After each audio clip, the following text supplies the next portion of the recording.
তুমি না ভারী দুষ্টু। ছাড়ো, জানোয়ার পুরোদি এই কথা শোনার পর থেকে লজ্জায় একেবারে মেয়েটা বাড়ি আসা বন্ধ করে দিয়েছে। বর্তমার মধ্যে ঠিক করেছে মেয়েটা বাড়ি এলেই তোমাদের বিয়ে ছেড়ে বলবে।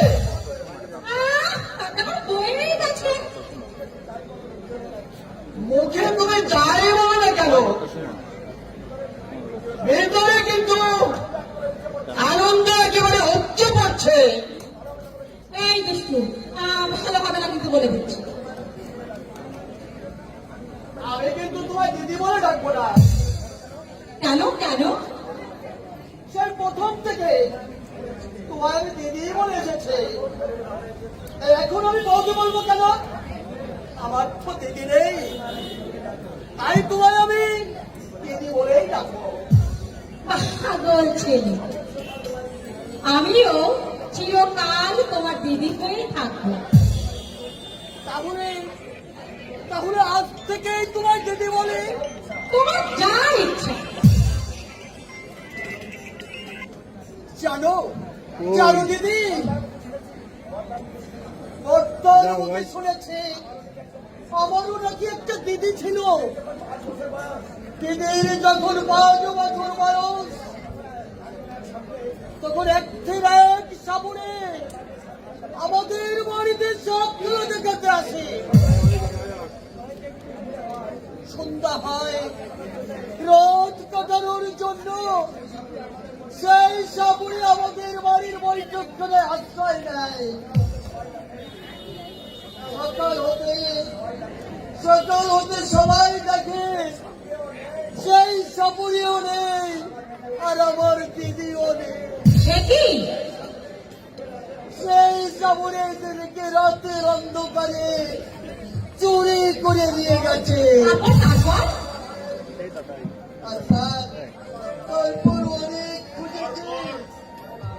তারপর অনেক খুঁজেছি, 1 বছর ধরে বহু পরিচিত অপরিচিত জায়গায় খুঁজেছি, কিন্তু কোথাও পাইনি সেই সাপুরে আর আমাদের ছোট্ট বোন নীলাঞ্জনাকে। এই দুঃখে মা বাবা দুজনে অসুখে পড়ে মারা গেল, আর এই দিন হতভাগে এসে পড়লো আমার বুকে। তাই আবার চলতে চলতে কেটে গেছে 12টা বছর। চলতে গিয়ে কখন হয়তো ভুলে গিয়েছিলাম আমার নীলাঞ্জনার কথা।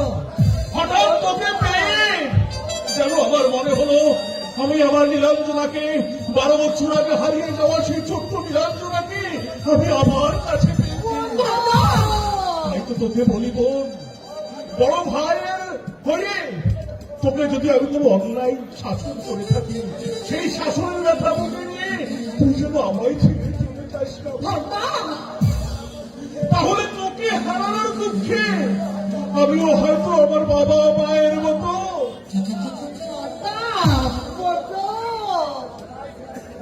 তুমি তুমি দেখে নিও বর্দা, আমি তোমায় ছেড়ে না যাস, সেই জন্য তো আমি তোকে পেটে রেখে চাই না। সামনের শুভ লগ্নে ভাস্করের সঙ্গে আমি তোর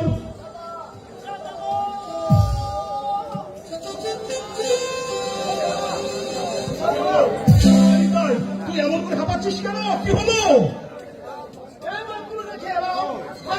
হ্যাঁ, ভাস্কর ভাস্কর কি করেছে? বল বল তাই, আমার ভাস্কর কি করেছে?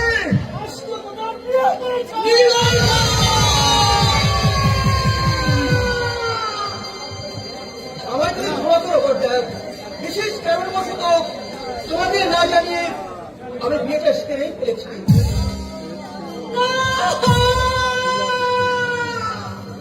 তোর মনে পড়লো না?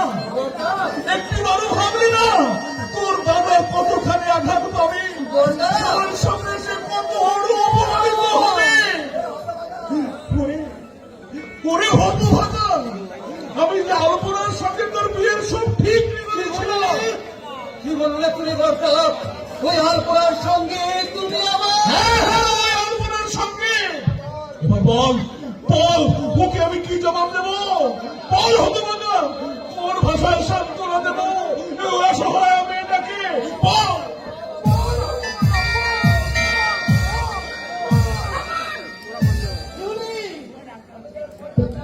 এত বড় স্পর্ধা আপনার? আমার সামনে দাঁড়িয়ে আপনি আমার স্বামীর গায়ে হাত তোলেন?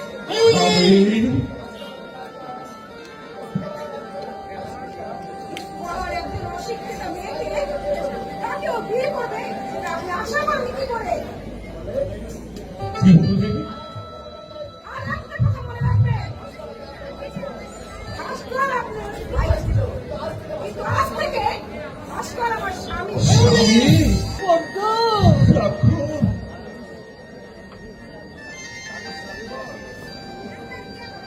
জানিস না, বর্তা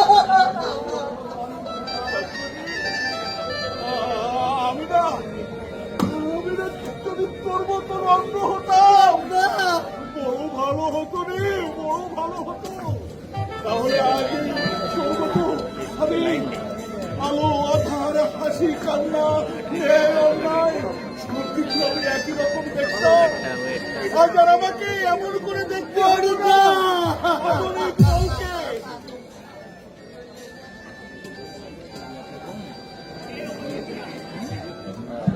আধুনিক যুগের বউ। হ্যাঁ হ্যাঁ আধুনিক যুগের বউ তোর মেজদা ভাস্কর আমার তেল তেল করে গড়া সংসারটাকে ভেঙে টুকরো টুকরো করতে আজ আধুনিক বউ ঘরে এনেছে। কপালে তার সিঁদুরের পরিবর্তে লাল কাগজের টিপ, চোখে রঙিন যুগের রঙিন চশমা, ঠোঁটে আধুনিকতার লাল রং মেখে ফেরাটি ব্যাগ কাঁধে হিল তোলা জুতো পরে বৌমা এসেছে আমার শান্তির তপবাণী শান্তির আগুন জ্বালাতে।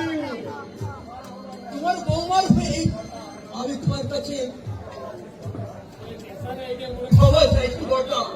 তুমি আমাকে এবারের মতো ক্ষমা করে দাও। চলে এসে ভাস্কর, আর এক মুহূর্ত আমি এখানে থাকবো না। যাবে না, আমি বলছি তোমরা এ বাড়ি ছেড়ে যাবে না। হ্যাঁ, ভাস্কর, আমি বেঁচে থাকতে তোরা এ বাড়ি ছেড়ে কোথাও যাবি না বলে দিচ্ছি। বড় বউ ওগো, তুমি কেমন মানুষ গো? অবশ শিশু না বুঝি একটা অন্যায় করে ফেলেছি।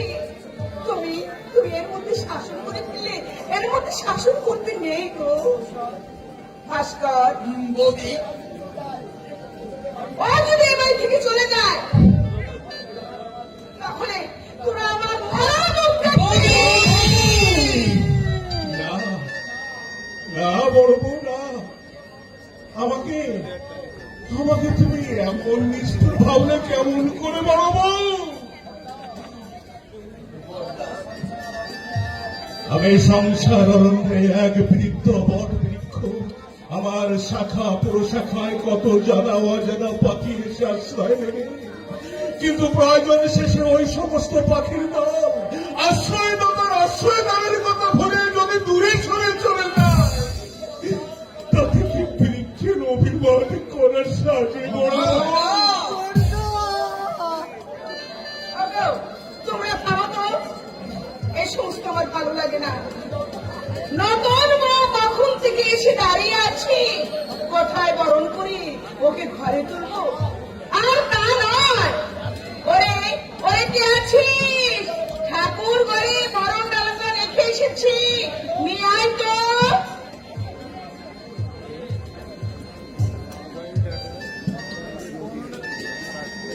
কল্পনা কল্পনারি তুই বরুণ দাদা নিয়ে এসেছিস কল্পনা?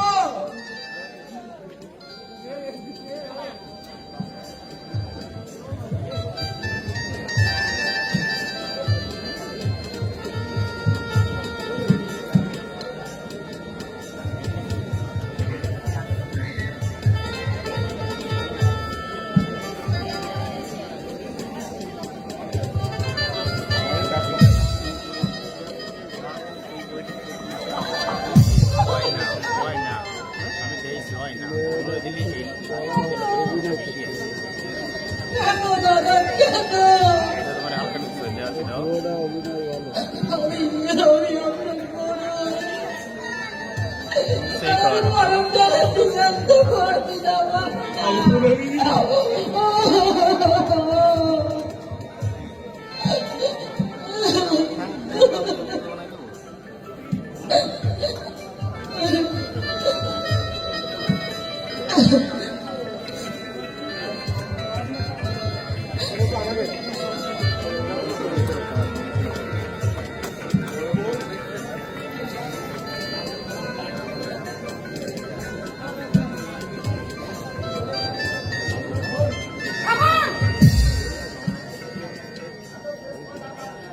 এত বড় স্পর্ধা কার? আমার সামনে কিনা আমার সামনে দাঁড়িয়ে আমার স্বামীকে আপনি ধমক দিচ্ছেন? স্বামী স্বামী ভাস্করের মধ্যে একটা স্কলার একজন অশিক্ষিত গাইয়া মেয়েকে বিয়ে করবে এ কথা আপনি আশা করেন কি করে?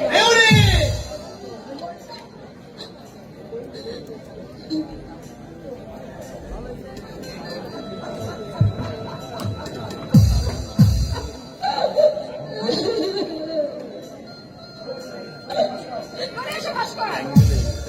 আর এক মুহূর্তে থাকতে চাই না।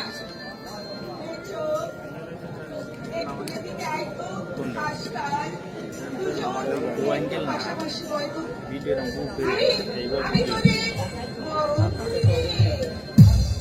আমাকে তুমি ভুলে বলছো? আমি বিনীত মনকে পরিবারের সম্বোধন করি। এই করার কথা তাই না? কোথায় বসবো? এই মাটিতে অসম্ভব। থামো তুমি। আমায় কখনো মাটিতে বসতে দেখেছো তুমি? তুমি এক কাজ করো বড় বৌদি, তুমি তো এখন দাঁড়িয়ে থেকে আমার বড়কে ছেড়ে নাও। কি বললি? আমি দাঁড়িয়ে থেকে ওদের বড় হ্যাঁ, বৌদি। করবো। আমাদের সময়টা হারিয়ে গেছে, এখনো খাবেন একটু, আরে আধুনিক দিনের পক্ষে সেখানে বসে বড় করতে হয়। তুমি চুপ করো তো। তুমি তুমি এখানে দাঁড়াও, আমি বলো এই অবস্থাতে ওদের বরণ করছি।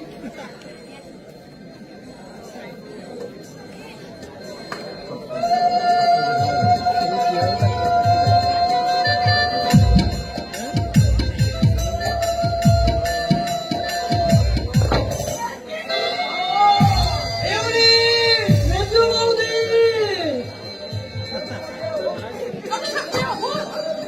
বাজে নোংরা জিনিস দিয়ে আমার বোনের শাড়িটাকে নোংরা করে দিল।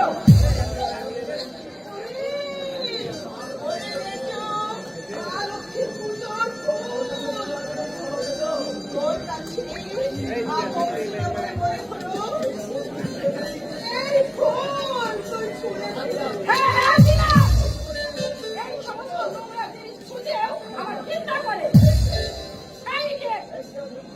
এই যে অভ্যুত্থানের মাঝে আমাকে আর কতক্ষণ তুমি দাঁড় করিয়ে রাখবে? আমি তোমার শেষবারের মতো বলছি বেউরি, আমার ওই গুরুজনদের তুমি কোনোদিন অসম্মান করে কথা বলবে না।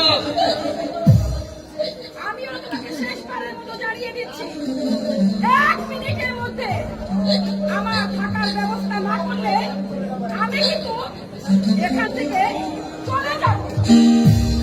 মেজো মেজো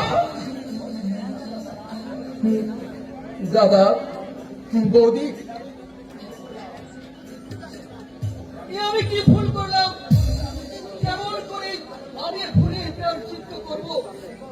শিক্ষক, স্বাক্ষর, হৃদয়,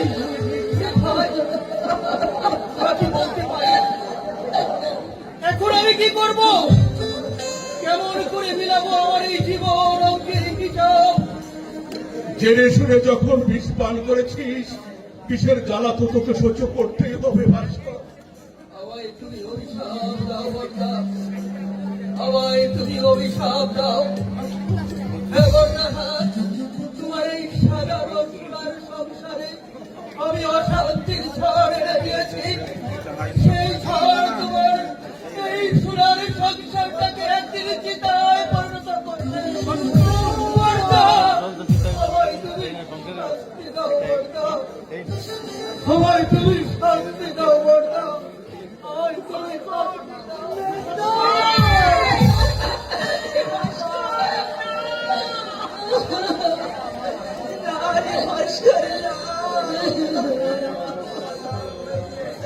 আমি তোদের ছোটবেলা থেকে ভালোবাসা করেছি।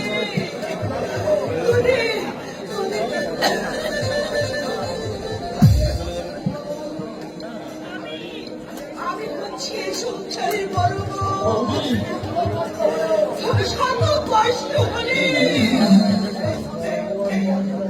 এই সংসারের ঘর আমি কিন্তু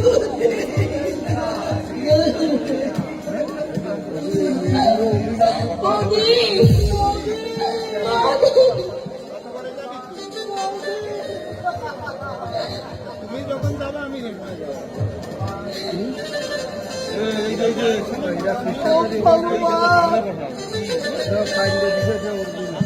তুমি আমাকে অন্ধ করে পাঠিয়ে আরে কি এই পাঠে তুমি পরম করুণাময় চলে গেছে। তুমি আমাকে অন্ধ করে পাঠিয়েছ।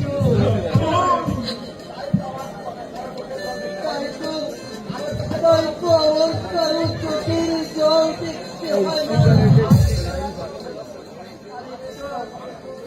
অনেকটু দয়া করো ভগবান। এবার আমাকে তুমি তুমি আমাকে বধির করে দাও ভগবান। তুমি আমাকে বধির করে দাও।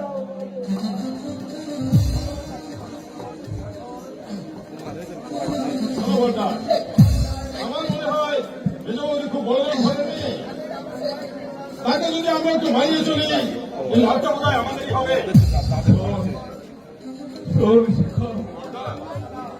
আমি বড় দাদা তোকে তো আমি কোলে পিঠে করে মানুষ করেছি। আমি তোকে দাঁড়ো চাই না ভাই। আজ আমি তোর কাছে একটা জিনিস ভিক্ষা চাইছি, তুই আমাকে দিতে পার। তুই আমাকে দিবি ভাই। একটু খেয়াল তুমি চাইলে আমার ইনকামের সমস্ত টাকা এমনকি আমার জীবনটা আমি তোমাকে দিয়ে দিতে পারি না। আর এবে আমি করবো অল্টারনাইট টাকা চাই না আমি টাকা চাই না। আমি তোর কাছে আমি একটু কথা তুমি বলো না বলতা। তোমার যে স্নেহ মায়া মমতায় আমি পেয়েছি তাতে আজকে তুমি দয়া ভিক্ষা চাইছো। আমি ওই অল্পনাকে কথা দিয়েছিলাম ওকে আমি এবারের বউ করে ঘরে তুলব। তুই আমার সেই কথা রাখতে তুই ওই আলপনাকে বিয়ে করবি না।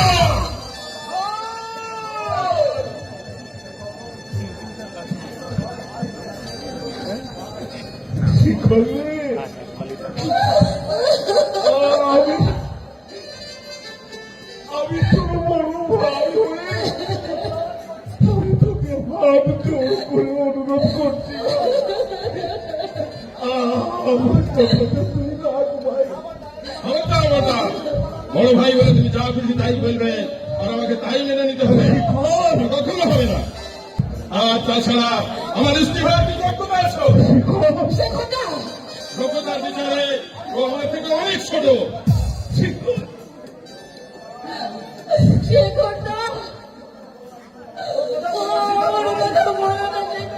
আপনার মতো একটা মেয়ে খারাপ, ওকে বিয়ে করলে এতই যদি জানো সেটা তুই ছেড়ে দেবো।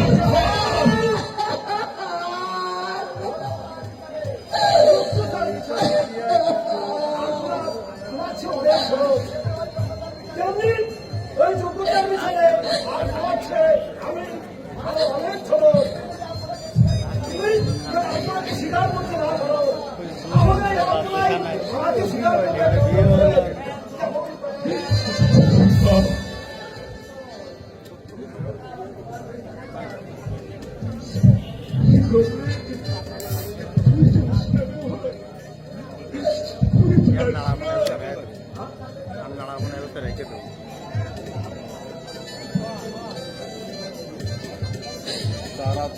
দাও সে কোথা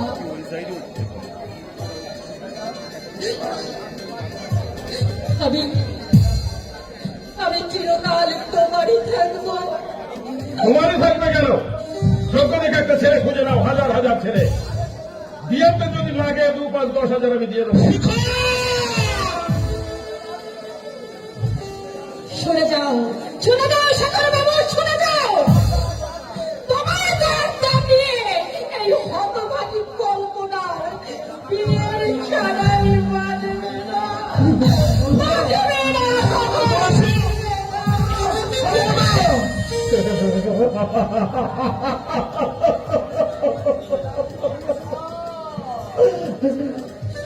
নিরম্বর ঘোষাল, তুমি হেরে গেলে নিরম্বর ঘোষাল।